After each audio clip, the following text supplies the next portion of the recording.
Bonsoir à tous, ravi de vous retrouver en direct sur KTV. Nous sommes le jeudi 8 octobre et à la une de cette édition, une grande enquête est menée actuellement par le collectif du monde économique de Mayotte. Ses membres souhaitent en effet y voir plus clair sur les difficultés rencontrées par les entrepreneurs de l'île par rapport à la problématique de l'insécurité. Les premiers résultats sont sans appel avec un chiffre qui en dit long. 7 entrepreneurs sur 10 à Mayotte ont déjà subi des agressions ou des violences qui ont entraîné une fermeture provisoire de leurs entreprises. Le collectif souhaite travailler avec les pouvoirs publics de manière à rapidement inverser la tendance. Au montage, Leslie Vimonet. Le collectif du monde économique a pour ambition d'impliquer les acteurs économiques dans l'objectif de sécuriser le territoire et de développer l'économie. Une grande enquête vient ainsi d'être lancée à l'heure où la relance de l'économie passe autant par l'assouplissement des contraintes sanitaires que par la sécurisation du territoire. Grand nombre des entreprises subissent des agressions quotidiennes, subissent des intrusions, subissent des violences. Nous avons d'ailleurs lancé une grande enquête auprès de l'ensemble de nos adhérents et plus largement de tous ceux qui souhaitent y répondre. On constate qu'en effet, 7 chefs d'entreprise sur 10 ont déjà subi au sein de leur entreprise des agressions ou des actes de violence qui ont provoqué entre 2 semaines à 6 mois de fermeture de l'entreprise. Si nos clients ne peuvent pas se déplacer dans nos restaurants, dans nos hôtels, dans nos commerces, parce qu'après 17 heures, ils ont peur de prendre la route, ou que parce qu'ils savent qu'à tel moment, il y a peut-être des barrages sur la route, etc., mais forcément, les affaires ne vont pas fonctionner, c'est sûr. Le collectif compte aujourd'hui plus de 80 adhérents. L'enquête révèle notamment que 6 entreprises sur 10 ont déjà investi dans des moyens de sécurisation, entre caméras, systèmes d'alarme ou encore recours aux agents de sécurité. Un coût qui n'est pas sans conséquence sur l'emploi à Mayotte. L'engagement de la sécurisation de l'île, c'est surtout pour l'emploi, surtout, parce qu'aujourd'hui, quand nous sommes dans un environnement où il n'y a pas de travail, je pense qu'il n'y aura pas d'espoir. Et puis aujourd'hui, le savoir-vivre, quand on est chef d'entreprise, c'est pas, on ne regarde pas que pour nous, mais c'est le savoir-vivre de tout l'ensemble de ton équipe et comment donner cette envie à ton équipe de s'insérer dans le village ainsi que dans toute l'île. Et là, ça fait partie vraiment de l'enjeu de notre collectif. Et là, quand le président disait qu'il y a des grosses entreprises, des petites et des moyennes, donc c'est là où chacun s'imprègne de l'expérience de l'autre et faire de l'envie. Et il y a même des aides un peu partout pour faire de sorte qu'on puisse embaucher. Et puis il y a des stagiaires, et puis il y a ça même des emplois en alternance qui rentrent dans notre cercle de travail. Le collectif veut aujourd'hui être associé aux solutions apportées sur le département le plus jeune de France où le chômage bat des records. Notre volonté, c'est de regrouper les acteurs économiques et ensemble amener des solutions, puisque le monde économique, déjà, on est un fort vecteur d'insertion sociale. Donc ça passe déjà par l'entreprise. L'État, aujourd'hui, a mis des dispositifs en place assez encourageants sur l'apprentissage, notamment, qui peut permettre de sortir à une partie des jeunes en difficulté de la rue et leur donner un travail, leur donner un avenir. Ça marche ça? Est-ce qu'il y a des jeunes là qui viennent vous trouver dans vos magasins pour dire j'aimerais travailler, j'aimerais réussir quelque chose? Ça fonctionne ça? Bien sûr, la jeunesse mahoraise n'est pas forcément la jeunesse qu'on retrouve sur les barrages ou autre. La jeunesse mahoraise, c'est avant tout des jeunes de 15 à 25 ans qui ont envie de travailler, qui sont brillants, qui sont réellement brillants, qui ont envie d'évoluer, qui ont envie de développer leur territoire avec une capacité d'apprentissage bien plus importante qu'un autre territoire parce que l'envie et la motivation est plus forte qu'ailleurs. Et oui, tous les jours, on vient nous voir pour avoir du travail. Prochain objectif, poursuivre l'enquête avec les entrepreneurs de l'île, participer aux assises de la sécurité, convaincre de nouveaux adhérents et préparer la venue du ministre des Outre-mer. Le collectif prévoit notamment plusieurs rencontres avec les acteurs économiques de l'île afin que Sébastien Lecornu prenne pleinement conscience des difficultés. L'intervention hier du ministre des Outre-mer lors de la matinale de Coésie a fait réagir sur le territoire. Sébastien Lecornu est notamment revenu sur la départementalisation. Selon lui, ce changement de statut est en partie lié à l'afflux migratoire que connaît l'île. Des propos qui ont fait bondir l'ancien président du Conseil général.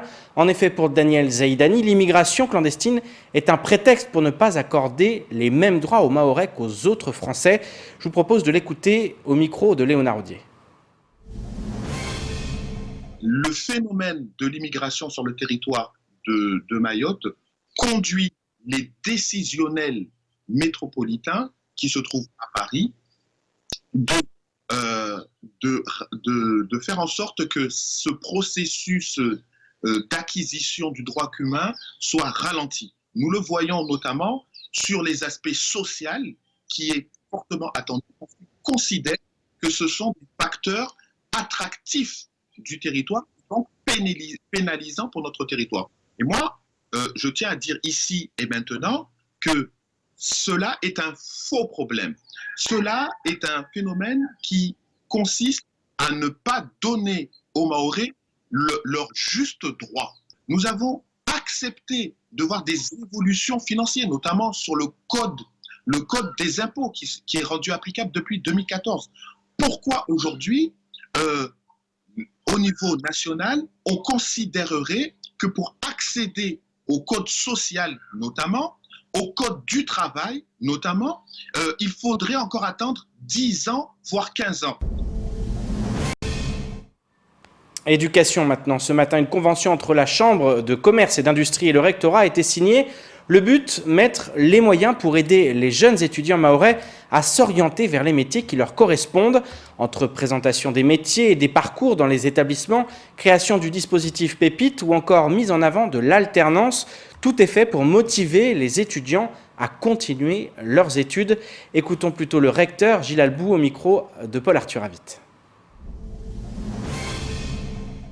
La CCI met des moyens pour accompagner les jeunes et accompagner aussi nos enseignants dans leur meilleure connaissance du monde de l'entreprise.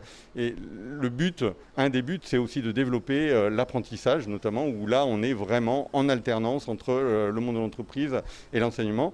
Et tout ça doit déboucher sur un troisième point qui va mettre tous les partenaires autour de journées de l'entreprise. Au sens large, donc ce sera donc les journées de l'industrie, ce sera en 2021. Et alors industrie à Mayotte, on va l'entendre dans le sens large, c'est-à-dire justement dans l'entreprise, pour faire un panorama de tous ces cursus que nous mettons en place et tous ces débouchés qui vont s'offrir à nos jeunes. Place maintenant au reste de l'actualité locale avec notamment le dépôt d'un préavis de grève illimité à l'ARS ou encore les violences aux abords du lycée de Mamoudzou Nord. Au montage, Leslie Vumenet. L'UICFDT et la CGTMA viennent de déposer un préavis de grève illimité à l'ARS qui prendra effet le 14 octobre prochain. Les deux syndicats demandent à ce que les Mahorais soient acteurs de leur avenir. Ils reprochent à la directrice Dominique Voynet d'avoir écarté les locaux et de les mépriser en les qualifiant d'incompétents. Selon les syndicats, l'ancienne ministre a préféré confier le pouvoir et les responsabilités à ceux qui ont combattu la création de l'ARS de plein exercice. La CGT et la CFDT exigent ainsi le départ de l'actuel directeur de la santé publique. Ils demandent l'élaboration et l'application d'un organigramme digne d'une ARS de plein exercice. Ils veulent en outre la réhabilitation du DGA actuel. Figure également parmi les revendications la mise en place de la feuille de route de la construction de l'ARS Mayotte ou encore un plan de formation individualisé. Dernier point de tension et non des moindres, la reprise des modalités de distribution des primes Covid-19. Depuis mardi, des individus sèment la terreur aux abords du lycée de Mamoudzou Nord. Ces derniers jettent des pierres vers l'intérieur du lycée, ce qui a le don de provoquer des mouvements de panique. Mardi, une élève atteinte par une pierre a été blessée. Un autre élève a été victime d'un coup de couteau devant l'établissement. Hier matin, des individus se sont introduits dans l'établissement avant le début des cours et les policiers ont dû intervenir en urgence. Un climat de violence qui intervient alors que les 4 à 5 services civiques et réservistes de la police nationale, présents quotidiennement devant le lycée, ont déserté les abords de l'établissement. En effet, depuis 4 mois, les réservistes ne sont plus rémunérés, un retard qui s'élève à 8 mois pour les services civiques. En cause le manque d'effectifs au sein du service administratif et technique de la police nationale à Mayotte. Le directeur et le directeur adjoint ont notamment été mutés et n'ont pas été remplacés. Après les agressions survenues à Kawini sur des agents municipaux, le collectif des demandeurs d'asile africains va évoluer. Il va ainsi épouser la voie légale et devenir une association loi 1901, comme l'explique l'un de ses leaders. Après une rencontre à La Réunion la semaine dernière pour définir les démarches à suivre, les futurs membres du bureau se rendront lundi prochain à la préfecture, au département association, pour finaliser les démarches. L'association sera nommée l'Association des demandeurs d'asile de Mayotte et englobera non pas seulement les Africains, mais tous les demandeurs d'asile vivant sur le territoire, quelle que soit leur nationalité. Plus de 2000 membres sont attendus selon le leader, une façon d'encadrer et de légitimer le mouvement afin d'en améliorer l'image et donner plus de portée à ses actions, le tout en suivant cette fois la voie légale. Et on termine ce journal avec les affres des plaques sismiques qui se répercutent sur Mayotte sous la forme de multiples séismes.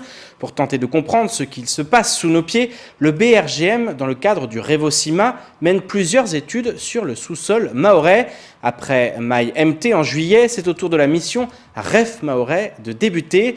Celle-ci consistera en des tirs sismiques pour passer au peigne fin le sous-sol de l'île. Un reportage signé Paul-Arthur Avit. C'est un drôle de boîtier blanc appelé Géophone qui est venu installer le BRGM sur le terrain de Kwesi TV mardi dernier. Son utilité, capter les vibrations que vont émettre des tirs sismiques. En effet, pour pouvoir au mieux étudier le sous-sol mahorais, le BRGM va samedi réaliser des tirs sismiques à plusieurs mètres de profondeur et étudier à quelle vitesse les ondes se propagent dans le sol. Le BRGM est en train d'installer un géophone, un parmi les 72 qui vont être installés sur un profil est-ouest au nord de Mayotte, qui va permettre de mesurer lors des tirs que l'on va faire au niveau des forages à partir de vendredi, les ondes qui se propagent dans le sol pour mieux connaître leur vitesse et mieux pouvoir situer les séismes qu'on mesure avec nos sismomètres à terre. En effet, en fonction du type de matériaux qui composent le sous-sol, les ondes émises par ces tirs mettront plus ou moins de temps pour atteindre les géophones. Ces temps de propagation vont permettre aux scientifiques du BRGM de savoir exactement la composition du sous-sol mahorais. Les tirs, lorsqu'ils seront mesurés par les géophones, nous donneront en fonction évidemment de l'éloignement de ces géophones et selon ce profil est-ouest, la vitesse des ondes dans le sous-sol. Cette vitesse des ondes permettra de mieux connaître justement la structure du sous-sol et à terme donc mieux pouvoir localiser les séismes que l'on mesure en mer avec nos sismomètres à terre. Une étude du sous-sol qui, une fois terminée, permettra de mieux interpréter et comprendre les données récoltées en mer et sur terre. Les tirs sismiques seront réalisés samedi par le BRGM.